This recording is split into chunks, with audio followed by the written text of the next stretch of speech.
ஆப்கானிஸ்தானில் ஏற்பட்டிருக்கும் சக்தி வாய்ந்த நிலநடுக்கத்தால் 622 பேர் பலியாகியிருப்பதாக ஆப்கானிஸ்தான் அரசு தெரிவித்திருக்கிறது. மேலும் விவரங்களை செய்தியாளர் ரமேஷ் வழங்க கேட்கலாம். ரமேஷ், வணக்கம். ஆப்கானிஸ்தான் அரசு தரப்பில் இந்த நிலநடுக்கம் தொடர்பாக என்னென்ன தகவல் வெளியிடப்பட்டிருக்கிறது? முழு விவரங்களை சொல்லுங்க.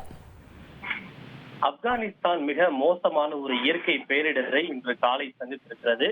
இன்று அதிகாலை சுமார் 3 மணி அளவில் கிழக்கு ஆப்கானிஸ்தானின் குனார் மாகாணத்தில் ஏற்பட்ட சக்தி வாய்ந்த நிலநடுக்கத்தில் 622 பேர் பலியாகி இருப்பதாக ஆப்கான் நாட்டினுடைய இன்டீரியர் மினிஸ்ட்ரி அதிகாரப்பூர்வமாக அறிவித்திருக்கிறது. ரெக்டர் அளவுகோலில் 6.1 இந்த சக்தி வாய்ந்த நிலநடுக்கம் பதிவாகி இருந்தது. தொடர்ந்து இந்த நிலநடுக்கத்தில் 250க்கும் மேற்பட்டோர் பலியானதாக தகவல் கிடைத்த நிலையில் அது 250 அல்ல, அது தற்போது 622 என அந்நாட்டு அரசு அதிகாரப்பூர்வமாகவே தெரிவித்திருக்கிறது.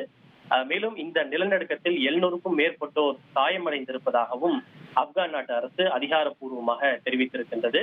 குறிப்பாக இதற்கு முன்பும் கூட ஆப்கானிஸ்தான் பல நிலநடுக்கத்தை சந்தித்திருக்கிறது.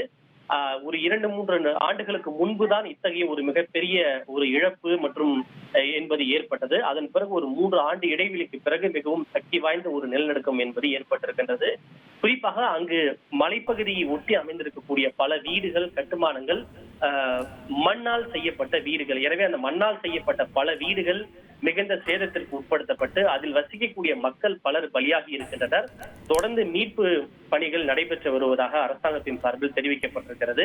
பல மருத்துவமனையிலே உயிரிழந்தவர்கள் மற்றும் காயமடைந்தவர்கள் தொடர்ந்து அனுமதிக்கப்பட்டு வருவதால் ஒரு பதற்றமான சூழல் அங்கு காணப்படுகிறது. தகவல்களுக்கு நன்றி ரமேஷ். இனி செல்லும் இடமெல்லாம் செய்தி. தந்தை டிவியின் வாட்ஸ்அப் சேனலை ஃபாலோ பண்ணினா செல்ல இருக்கும் இடமெல்லாம் செய்தி. இதோ QR கோட் இப்பவே ஸ்கேன் பண்ணுங்க, ஃபாலோ பண்ணுங்க.